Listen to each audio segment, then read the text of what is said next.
Hello and welcome to the Sound on Sound podcast about electronic music and all things synth. I'm Caro C, and in this episode I'm talking to Richard Norris, who's been recording, producing and releasing music for more than 4 decades. He started out as a young teen in a post-punk band before diving into acid house as a co-producer of Jack the Tab, one of the UK's first acid house compilations. He then formed The Grid with Soft Cell's Dave Ball, who went on to have 10 UK hit singles, including the million-selling Swamp Thing.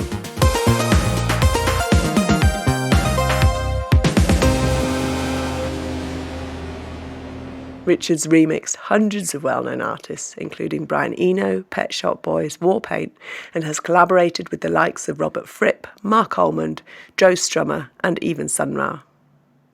His memoir, Strange Things Are Happening, will be released in 2024. For a taste of Richard's music to get us started, here's an extract from The Grid's Balearic classic called Floatation.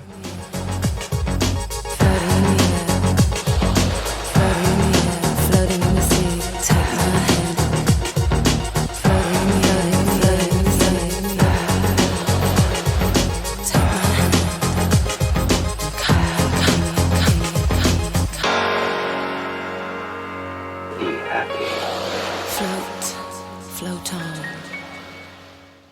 Well, hello, Richard Norris, and welcome to the Sound on Sound podcast. Hi, thank you very much. I'm glad to be here. Yeah, lovely to meet you the other week when you were supporting Ulrich Schnauz. Yeah. And lots of people and timelines in common. So I'm excited to talk to you today. And wow, there's so much. You've done so much that let's see how much we can cover in 30 to 45 minutes. I guess I'm going to have to start with the timeline, kind of those defining moments for you that have brought you to where you are now, and how you feel your kind of musicality, but also kind of your tools and techniques have developed over the years from when you were in a punk band as a young teen.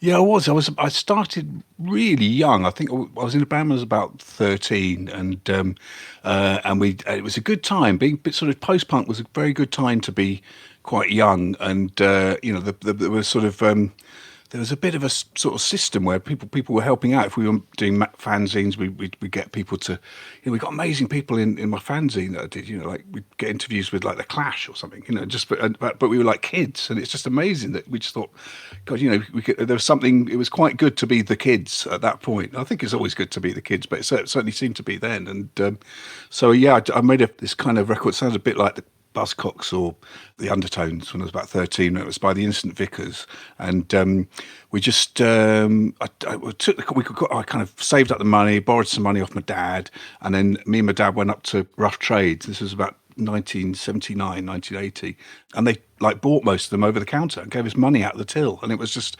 incredible. It was just this amazing thing, and then from there we went on to the BBC in the middle of town, and just asked for John Peel and said, can we see him? And he came down, took the record, and he played it the next night. And so this was, I was like 13 or 14, and pretty much since then I was like, right, this is what I want to do, basically, because it just seemed, it just seemed exciting, and just getting your music on national radio was just incredible, really. I mean, there was sort of, even like 3 or 4 years before that, the barriers to entry would be so much higher. I mean, just having a record out on an indie label was, quite rare at the time. So that was the start, and then I started working for a label called Bam Caruso, which was like a psychedelic reissue label, and we put out loads of kind of reissues of people like The Seeds and Left Bank, and like the soundtrack to the Prisoner TV series and stuff, which with a massive gatefold sleeve. It was great. That actually, I think that kind of kept the label going for about a year, because we sold loads of that one. Was that all Ron Grainer? Did he just do the theme? Oh, right, okay.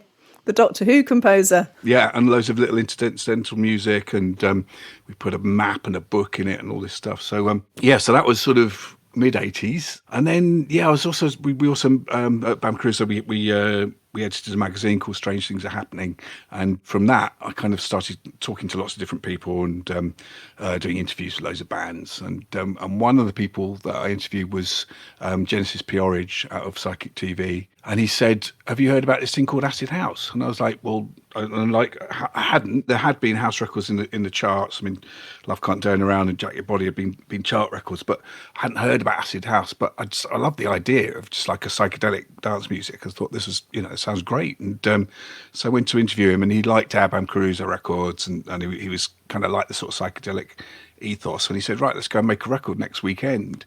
And so we did, and we went and made a record called Jack the Tab, and with about 10 of my kind of people from Bam Cruiser, all our kind of psychedelic lot, and some of his psychic TV people. And the timing was really lucky because, again, 2 years before that, we wouldn't be able to afford, a Synclavia or a Fairlight, because that was the only, apart from, tape edits, that's probably only kind of sampling that you could do. But suddenly, we were there just at the time when you could get an S900 and an Atari, and went to this little tiny studio in Chiswick, and there happened to be an amazing engineer called Richard Evans who was there, who was just incredibly quick and really excited about this idea of using, bits of records and tapes and VHS and stuff that we brought in. We just brought all this stuff together. And he went on to become one of the main engineers at Real World at Peter Gabriel's place. Wow. And but it was just, he was just so excited. And we were doing these tracks, like we had this rule where they had to be, you had to finish the track within an hour. And it was really weird because I had some experience in the studios, but being sort of playing guitars, and I'd been to a few studios and we'd made a few records on Bam Cruiser, but I hadn't made any records like this because, this equipment wasn't really there before. So I kind of thought, well, that's how you make electronic records really, really quickly, basically. Kind of almost like an early Beatles album or something, where you just go in and bash it out. And I've never really worked in that way again, and it's a real shame because it's sort of, we were kind of jamming, we were kind of using the S900 and bits of tape, and there was 2 different rooms and different people just putting stuff together, and it was a really exciting experience. And it soured somewhat when I put it out on my label, and Jen decided to license it all throughout the world and not tell me, which kind of soured the situation somewhat. But it was a great session, and just the vibe in the air was one of my favourite ever recording sessions, I think. And just the amount of people in the studio, including children and a dog, it was quite a strange thing. And it's the first time I met Dave Ball from Soft Cell, who I was quite intimidated by to start with because he's a big guy. And then from that, the Jack the Tab album did really well in the UK, and got on the cover of the NME, and it just sort of kind of started growing from there. And so got offered a deal with Warner Brothers with Jen, strangely enough. It was me and Jen were going to be the grid. And then he kind of backed out. But I'd also been working with Dave Ball on the Jack the Tab thing. And so I got signed as a solo artist to Warner's. And I was going to record with loads of different people. I was thinking, right, I'm going to do a kind of house, United Nations of House album, and record different territories, different cities, anywhere where there might be a good dance sort of scene. And but then someone else kind of did a very similar album. I think it was Mark Kamins did a very similar album. Thought, oh no, I'm just going to do it in the UK, and I'll have it with a few different producers as collaborators, and then started working with Dave, and that kind of went so well that he then became the other half of the grid, and we went on and did just loads of records basically after that, and we're still making them now. I mean, it's kind of this many years later, we're still collaborating and still doing stuff. So what gear would you say underpinned the sound of the grid? The grid was, from Dave's gear, certainly Prophet 5 was his big synth. He had a PPG Wave 2.2, some Korg stuff. I think the Tainted Love sound is off like an early, very small Korg monosynth. But other things, we were into sequencing, like kind of pre-Logic and pre kind of Cubase. We were just using these Alesis sequencers, which were like there was a drum machine and then a 16-track very basic sequencer that could do loops with an Akai. And so we used to just record like 48 tracks of loops and then just mix it live on the desk by just muting things in and out, which is a ridiculous way of working. But we did that for all of the first Grid album up until the second one, and then I kind of started. I think we started with Cubase and then moved to Logic. I got the first Mac, the really small kind of square one, which I've still got in the attic somewhere, and it's still got Cubase on it, I think. But so we went from that, and then moved to Logic, and I think the first track I did in Logic was a track called Roller Coaster, which is on think the second or third, maybe, third Grid album, which is just this bizarre kind of acid house track with like washing machine noises on it. But it made the top 20. We both actually really like using the Casio FZ1, which is a sort of keyboard with a very, with an amazing sample length. I think you could sample like for a second and a half or something. But it had a real kind of gritty sound, and you could go down to kind of 8-bit, and it had we used that a lot and took those on tour for ages. But a few other things. Yamaha CS5 we used. We kind of went through stages, but I think for Dave, Dave's sort of favourite seems to be the Prophet, really. And then beyond the Grid, there's just been so much more that you've done. So it's kind of musically, how would you charter that trajectory? Yeah, I mean, after the sort of acid house thing, and particularly going to Ibiza, I used to DJ there, and we did lots and lots of remixes. So the Grid remixed like Brian Eno, and Yellow, Pet Shop Boys, Happy Mondays, just tons. I mean, probably between those mixes and up to date, I've probably done 400 or 500 remixes, I guess. I mean, it's just hundreds and hundreds. And you do everything from home now, from your home studio, or have you had studios that you've worked with over the years? Yeah, well, over the years I've had sort of spaces, but I've just now started my new studio, which is in the garden for the first time, which is great. So I've been it's very exciting, and I'm becoming very monk-like, I think. Just sort of sitting here and then but then I'm sure in about a few weeks I'll get bored and then ring someone up and want to collaborate, really, basically, because I quite like working with other people. But it's but yeah, I mean, there's been many remixes, and just different flavors, and I think both Dave and myself are very open. I mean, he kind of came from more northern soul background and soul music, but also we kind of both really bonded over Kraftwerk and Suicide and Throbbing Gristle. So we kind of had this sort of weird mix, but also we really love pop as well. We kind of like really like high energy and even things like Divine Records and things, or Bobby O, that sort of thing. So it was kind of weird mix of kind of industrial to Kraftwerk to northern and then I kind of brought in the more sort of psychedelic elements too. So it's quite a wide range, really, and I've always kind of liked that. I always thought you don't really need to just stick in one genre, or which has been very useful, certainly for remixing and producing. It's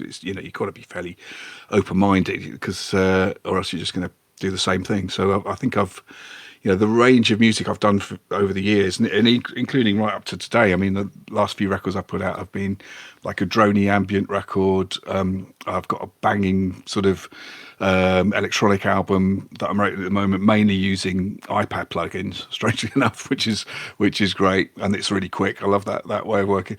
To a full-on sort of English folk record that sounds like it was made in 1970. So there's always it's good to have a bit of variety, really. But I mean, I think my main thing's always been kind of atmospheric music that's got a kind of landscape to it that you can kind of immerse yourself in.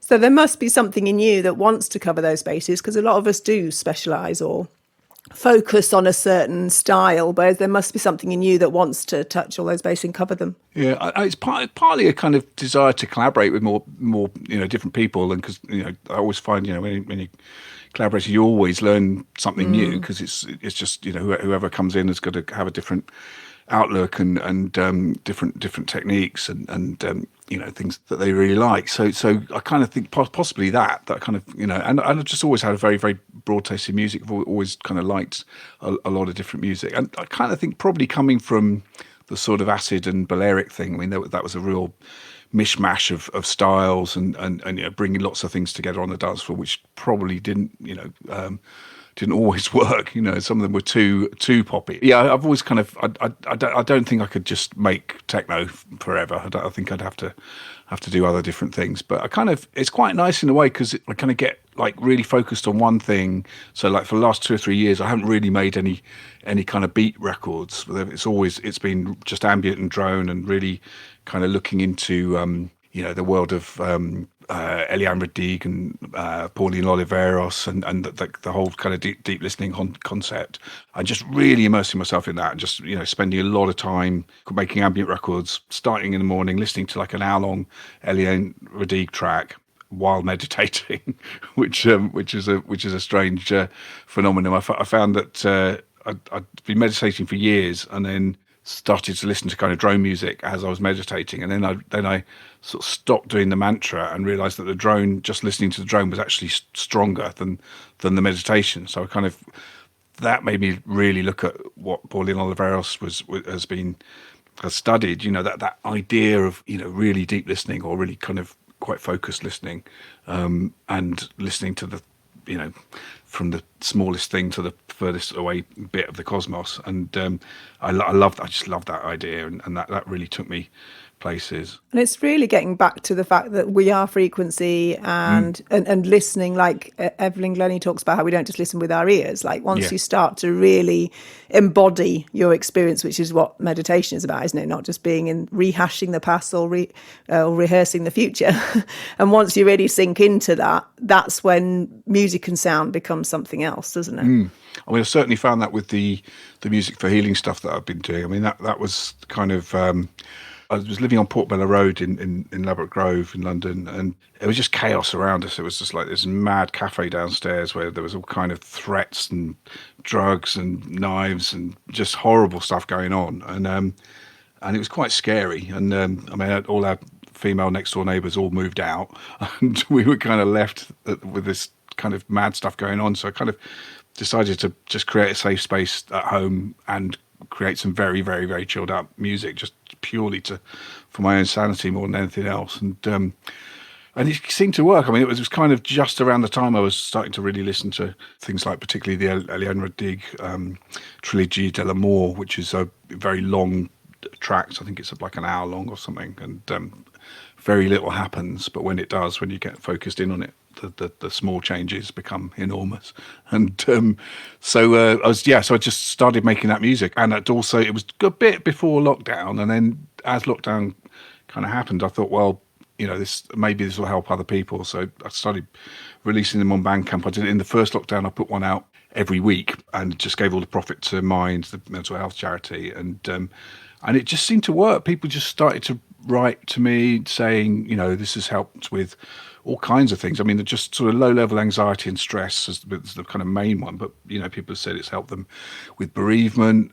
It's helped with people who'd worked as carers for people with Alzheimer's. It said it really, really helped, and quite a different thing to the usual Alzheimer's thing as well, because a lot of time music can really help with those kind of conditions. It's normally music that sparks memory. It's music that the people have heard years ago and can remember, and that's that kind of part of the brain seems very active. But I think the ambient type music seems to work as well. And there was certainly one friend of mine who said, was playing it to someone in a care home and who hadn't spoken for a long time, and some conversations were starting, and when he tried to take the headphones away, she wouldn't let him. Well, she was like, no. There's a bit of a struggle went on. I don't think there's anything particularly special about the music I'm making in terms of science or technology. It's basically it's all very slow, not very much happens. They're all about 20 minutes long, and I kind of encourage people to sort of sit still and listen to it possibly on headphones or with your eyes closed. So it's sort of you are in a particular state. So it may be just that sitting down for 20 minutes is the thing that's working, but even if it is, that's fine as well. I'm not I haven't got any great sort of grand I can't sort of say it's because of these particular frequencies or whatever. Like, a lot of it is just anecdotal evidence, but it does seem to work, and it does, for some people, it does seem fairly universal that the very, very slow music with not much going on, and not much sort of very jolting change. That if it's like that does seem to help. I mean, there's sort of definite aspects of the brain kind of recognizing if something's in some kind of looping formation, that the brain will remember that and then kind of guess what's going to happen next, and that's quite relaxing, I think, for the brain as well. So, but it's interesting. We're just kind of in the Spotify era where people are like skipping tracks after 30 seconds, this is the absolute opposite. That it kind of doesn't particularly work on Spotify, because you've really got to be with it for a long time and sit with it. But you know, it's I think it is a very viable thing. Once you get into that zone and that world, you just don't want to leave. You know, it's just you're just sort of in that place. And I think if music can do that, if it can actually take you somewhere, you know, that's a great thing.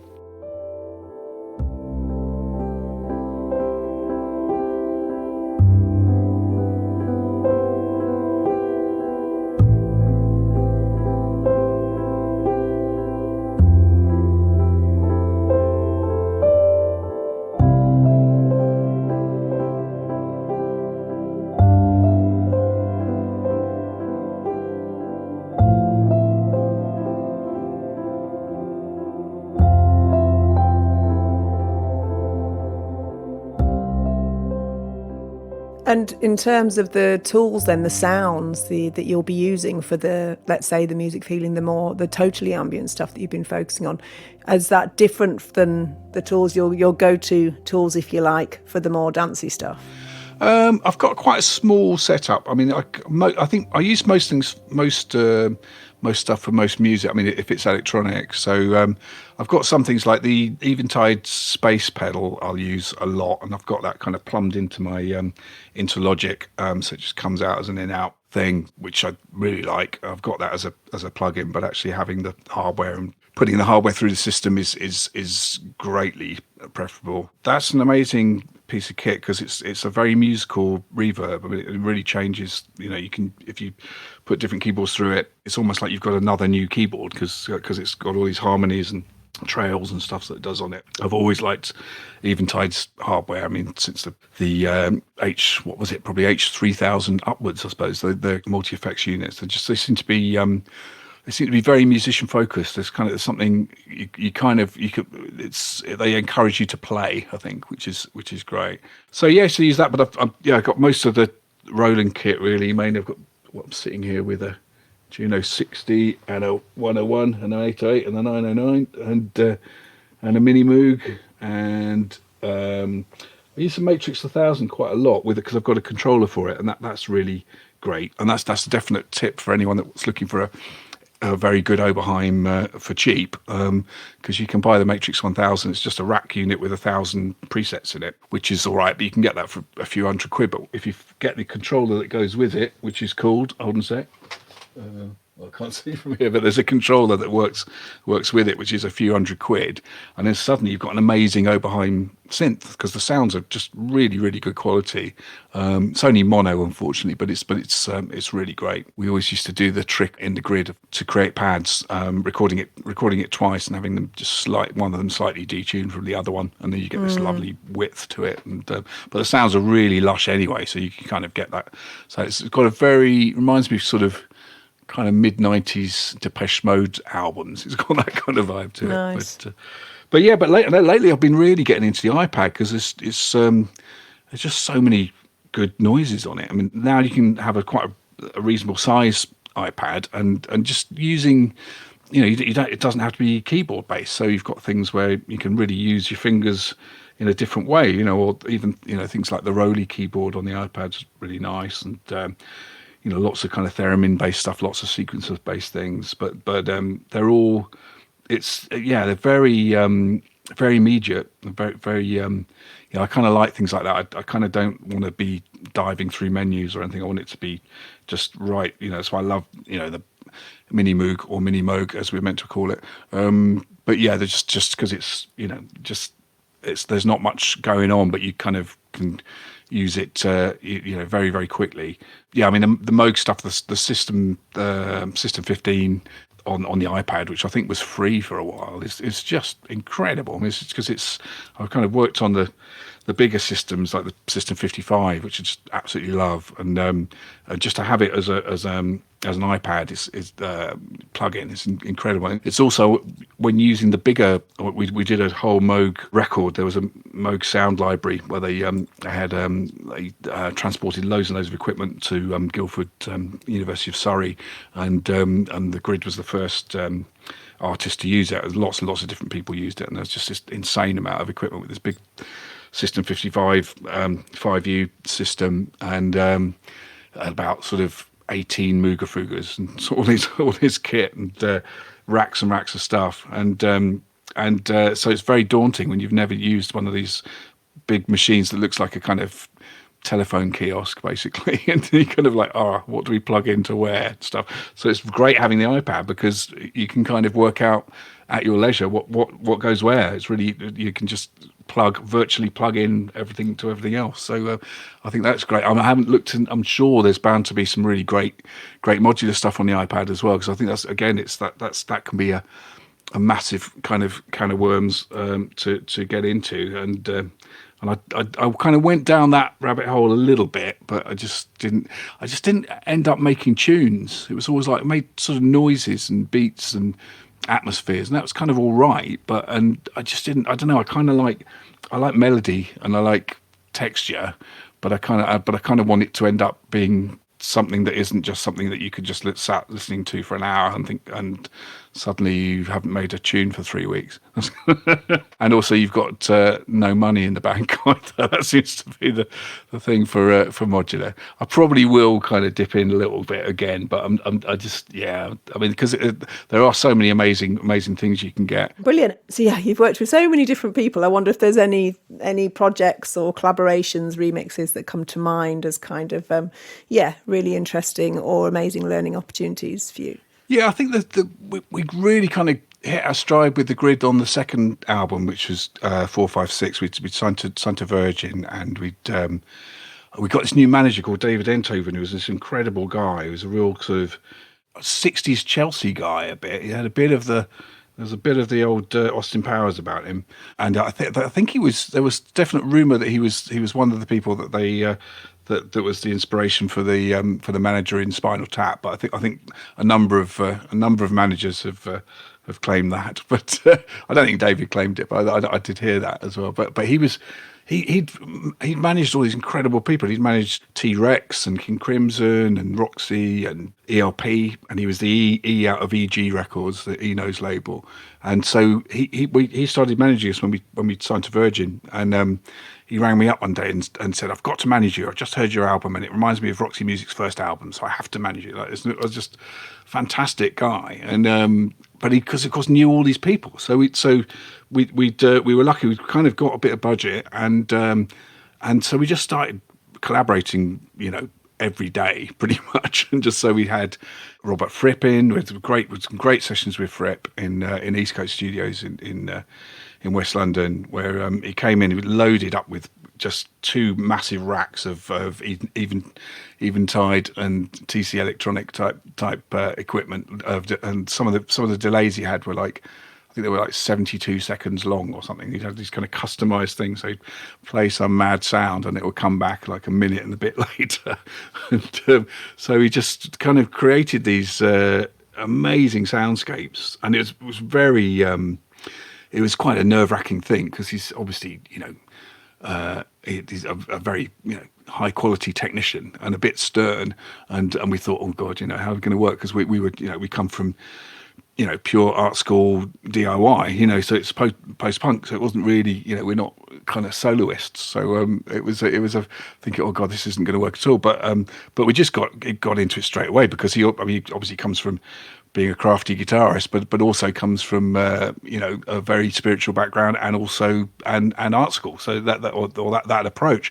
So we could just say to him, make a sound that sounds like a nuclear war, and he would, and would really enjoy kind of trying to work out what that would be. So we did lots of things like that with him, and that's right. We wanted him to play on 3 or 4 tracks, and he just kept saying, "Oh, have you got any more? Have you got any more tracks?" And so we said, "Okay, right, we've got a new one for you. This one, we just want you to play just your Les Paul. That's beautiful. Like, I don't know what year, probably 1957 Les Paul, absolutely amazing instrument." He said, "Right, turn off all of the racks, and we just want you to play just the Les Paul, and we only want you to play 4 notes." And it was, and he was a bit puzzled, because it was a quite a simple song. It was this track, on 456 called Aquarium, and we just wanted to play something very simple where there's piano on it and it's quite a slow kind of 98 BPM sort of vibe. And so he had a little think and thought, right, I'm going to have a little walk around the block. So he walked around the block and he came back and then he did it. And he got the 4 notes, and he was really excited because he was like, there's only 4 notes, but they're the right 4 notes. It was just an amazing character. So we've kind of done a few other things. We did a recent record with him as well called Leviathan, Grid and Fripp. That came out last year, and that was kind of some of the stuff that we'd recorded much earlier. Some of the kind of soundscapes that he'd made, and I started kind of I think we found some tracks from that session. Actually, that's right. We found from the 456 album that we were doing, we found almost another album's worth of material. And I played it to Dave, and we were like, "Can you remember making this?" And neither of us could. It was just like, what are all these tracks? And because I think, at the time, our idea of a demo was, you just do a board mix, but then the boards were good. It was an old Neve desk or a nice desk, and Philip from Eastcote was a great engineer. So or Ingo, the other guy we were using there, but both of them really good. And so we found all these old DATs, and they sounded like finished tracks. So we're like, oh, we should do something with this. So one of them came out on a Late Night Tales album that Bill Brewster put together. But we just thought, we should do some more stuff with this Fripp stuff. So we got in touch with him, and he provided us with hours and hours of similar sort of droney material that he'd recorded. I think mainly around the same time. I think they got him and his label people have got a very, very good library of pretty much everything he's recorded. I think everything gets stored and catalogued, and so I started working with Dave on that, and we just created a whole load of new sounds from that, and it kind of worked really well. It's a good thing. I'd love for us to work with him again at some stage.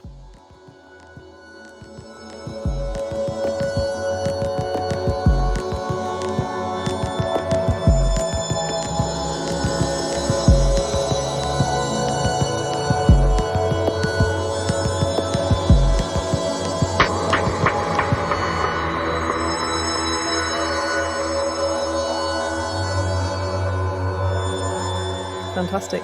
And you're also starting to work, or have been working more in kind of immersive surround stuff with D&B. Tell us a bit about that. Well, I went up to see, I've got a friend, John Best, who was, he was one of the big PR people during the Britpop era and a manager, and he managed Sigur Rós for many, many years.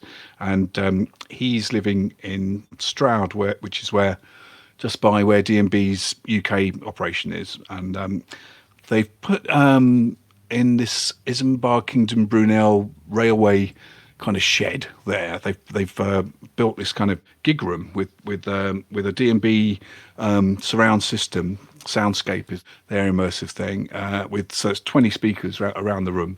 So I did a gig up there at the beginning of the year with playing in the middle, and then the audience around the side, and then the speakers behind them. And it was a real revelation. It's kind of like, sort of used other things like Ambio, the Sennheiser one, and I haven't had much experience with Dolby Atmos, but actually using a surround system for live. And, I had a day rehearsing, just going up there, and we'd put all the stems into the system, and then just was kind of trying stuff out, and it was very, very exciting. So I'm going to be going back up there every couple of months, kind of working on a new surround live show, and just kind of seeing what happens, because I think for them that they're kind of they want musicians to get involved, because I'm sure we're going to, by accident, we'll find the new I'm sure that's how phase was developed, or flange, or all those kind of things. It's like that there'll be kind of recording techniques and live techniques that will develop out of this, because you haven't got a master bus, you haven't got 2 tracks, you haven't got a stereo, it's got to come from all over. So what would happen if you put 20 things out of phase? What happens? It's just the spatial stuff you can do, and the dynamics you can do, and what you can create. I mean, because it's initially those systems were, for a flat stage that you're looking at the stage, and you're looking at the orchestra, but you want to hear, the string section over there because that's where they are, and so that's what those systems were for. It's much more of a kind of, just mapping where people were. But if you take the acid house approach and you take the 303 and make it do something it's totally not meant to do, if we do the same sort of thing with these kind of systems, there's going to be some interesting things coming out. I mean, it's definitely, certainly for electronic music, it's just, I can hear already there's a new kind of electronic dub will emerge that's going to be just really exciting. If you can get in a room with that kind of system, it just really works. And also I think the big change this time compared to quad or 5.1 or any of the earlier surround systems is that it's headphones, because everyone's got headphones. Logic seem to be very positive about their new surround that you can do within Logic, and Atmos is doing great guns as well. So there's it's a very exciting time. I mean, it's always been seen as a kind of niche interest, but I think the combination of headphones, gaming particularly, and film, it's just it's exciting as a musician and a producer. It can be I'm looking forward to many collaborations, I think, with this.